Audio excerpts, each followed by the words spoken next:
भोकरदन तालुक्यातील धावदा परिसरात तीव्र थंडीचा कहर, दूध उत्पादक शेतकरी मोठ्या संकटात.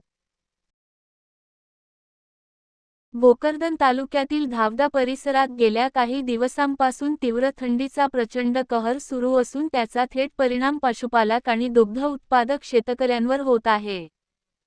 तापमानात अचानक झालेली मोठी घसरण, बोचरी थंडी आणि सकाळ संध्याकाळ दाटून येणाऱ्या धुक्यामुळे जनावरांच्या आरोग्यावर प्रतिकूल परिणाम दिसून येत आहे.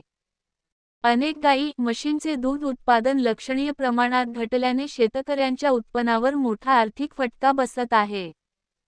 थंडीमुळे जनावरांना खुराक कमी प्रमाणात लागत असून त्यांची शारीरिक क्षमता कमी होत चालली आहे. पशुवैद्यकीय तज्ज्ञांच्या मते, तापमानातील अनियमित घट जनावरांसाठी धोकादायक ठरू शकते. त्यामुळे पशुपालकांनी जनावरांना उबदार निवारा, स्वच्छ पाणी आणि पौष्टिक चारा उपलब्ध करून देण्याची गरज असल्याचे त्यांनी सांगितले.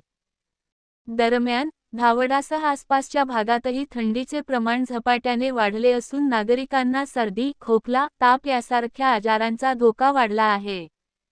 सकाळी दाट धुके आणि दुपारपर्यंत टिकून राहणारी थंड हवा यामुळे रस्त्यांवरील वर्दळही कमी होताना दिसत आहे.